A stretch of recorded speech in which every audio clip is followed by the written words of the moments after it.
So the president's position that, listen, we're not going to sit down and talk to you until you surrender is just not sustainable. It's not our system of government. The American people do not get to demand a ransom for doing their jobs. You don't get a chance to call your bank and say, I'm not going to pay my mortgage this month unless you throw in a new car and an Xbox. An Xbox and a new car. Partial shutdown day 9, debt ceiling deadline 8 days away, America. Senator Rand Paul believes all this talk about financial Armageddon as the debt limit is breached is a bunch of hot air. Senator's with me now. How come?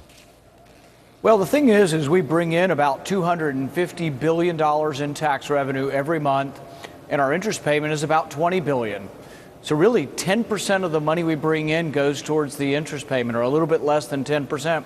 We have plenty of money to keep paying our interest. The president should cut it out. He should quit trying to scare the markets and scare investors. He should come forward if he's a leader and say, we will not default. We have never defaulted, and America is a proud country. We will not default. That's what he should do. Let me rip through a bunch of questions here. What did you think of his offer to, open the government and raise the debt ceiling, then we'll talk?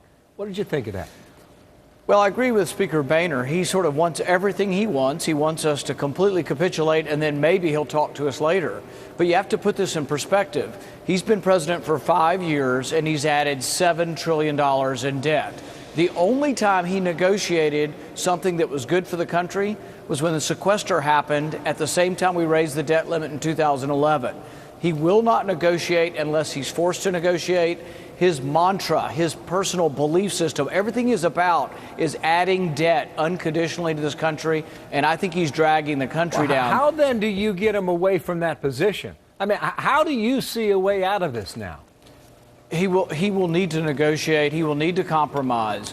He needs to come forward and he needs to say to the American people, I realize that we've added too much debt and that this debt is a burden on our country, and I will negotiate a compromise. I think we need something on the orders of like the sequester. I'm for a penny plan. Let's cut the budget 1% across the board, and it actually balances the budget within 5 years. That would be like sequester 2.0.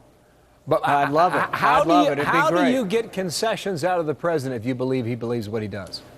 The only way you get concessions out of him is, unfortunately, you have to negotiate around this deadline. If you let him have what he wants, he will not negotiate, because his personal belief system, and most Democrats believe this, is that deficits don't matter, the debt doesn't matter. In fact, Harry Reid has said there is no problem with Social Security debt, with Medicare debt.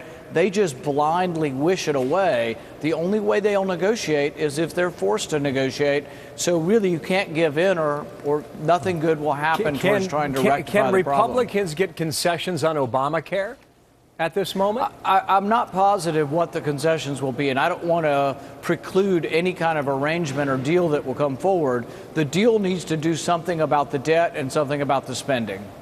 All right. If you do not get concessions on Obamacare, does he prevail on that? I think what we do is we keep pushing for what he will negotiate. But I think at this point, he's arguing that he wants 100% of Obamacare and he wants 100% of the ability to keep loading debt on this country.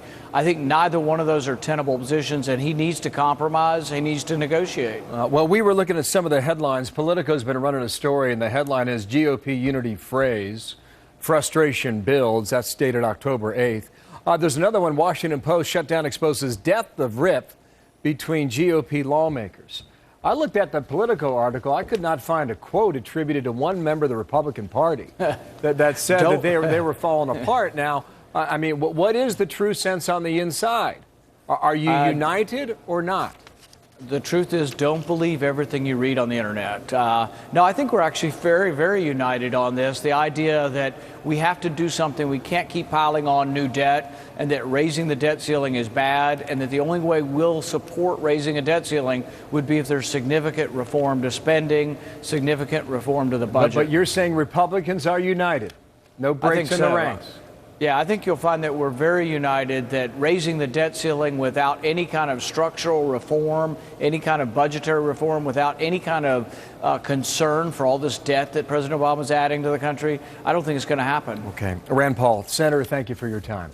The Republican from Kentucky on the Hill with us, Martha.